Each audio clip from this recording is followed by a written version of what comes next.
Good morning, Minnesota. Good morning, Minnesota. It is indeed Minnesota. 28 minutes into the day. Minnesota. 28 minutes into the day. Minnesota. 28 minutes into the day.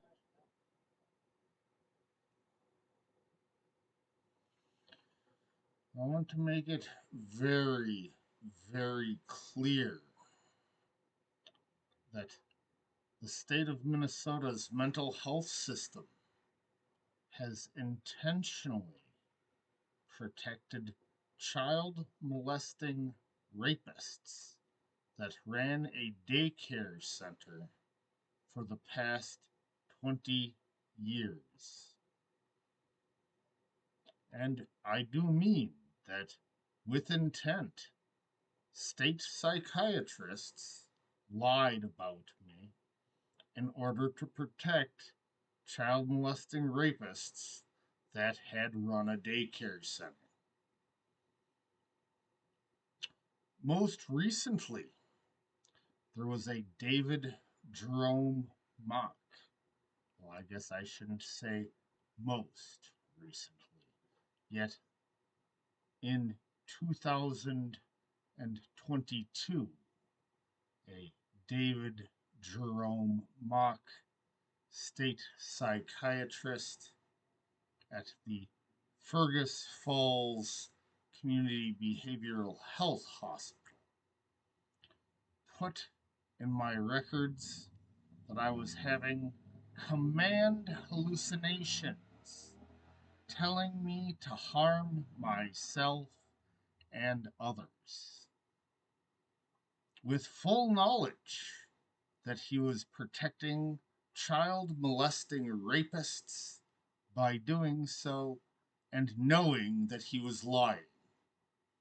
At no point did I tell him anything whatsoever that would have given him any sort of indication that I was having any hallucinations of any kind, and especially he knew that I had not indicated that I was having any sort of hallucination, auditory or otherwise, instructing me to harm anyone.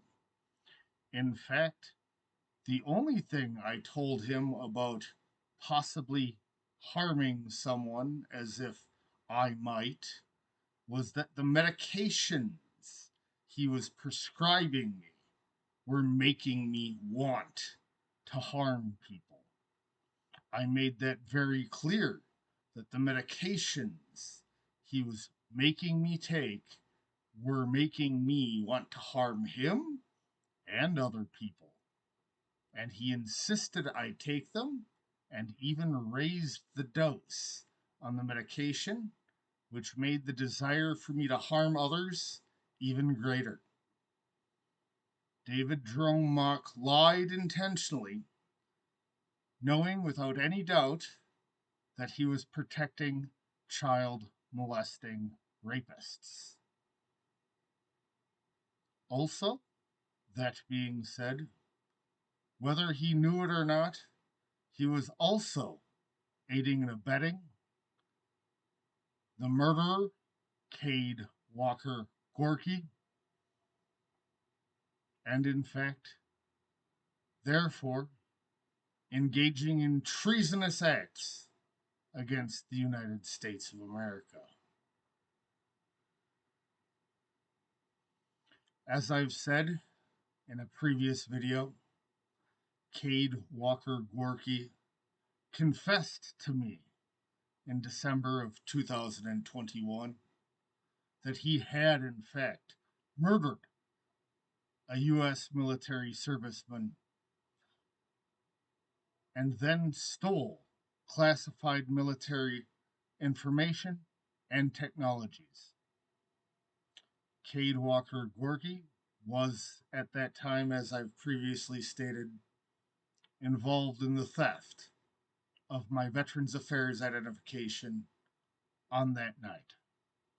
Stearns County, Sherburne County, and the St. Cloud Police Department have spent the past 42 months lying about me repeatedly and consistently in order to conceal the crimes that took place that night and the other crimes that have taken place since, including multiple attempts that were made to kill me. So, not only did the state of Minnesota consistently and repeatedly protect child molesting rapists for the past 20 years, for the past 42 months, they have protected treasonous saboteurs that want to destroy this country. I have the evidence that supports and proves my claims, and because of the lies that they've told about me, the Federal Bureau of Investigations refuses to even look at the evidence.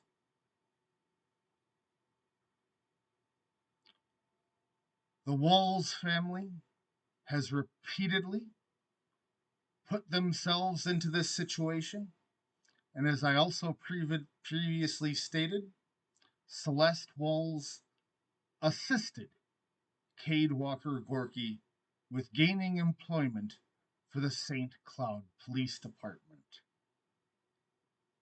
When I was unlawfully imprisoned between December 8th, 2024 and February 27th of 2025 at the Stearns County Jail, I witnessed Celeste Walz flirting with Cade Walker Gorky, making kissy faces at him and reminding him that she was, in fact, the one that got him the job at the St. Cloud Police Department. Amy Walz worked at an intensive residential treatment center that I was forced into while I was unlawfully imprisoned in 2022 and 2023, where she lied repeatedly, and I have audio recordings of her manipulative behaviors where she covered for mentally challenged employees that were abusive, vindictive, and enjoyed tormenting the innocent victims that were forced to stay there. They were using microwave weapons to assault their patients, even at the intensive residential treatment in St. Augusta, Minnesota, called Refractions, owned by the Refractions Limited Liability Corporation, and I have numerous audio records that prove the crimes that were committed there. I can verify the claims I've made, and even their own records are evidence against them. As I stated, these people are sick, sadistic, twisted monsters that have betrayed this country on fundamental levels. It was bad enough that they were doing things like that to protect child molesters for the past 20 years. Now they've done it to betray this country itself.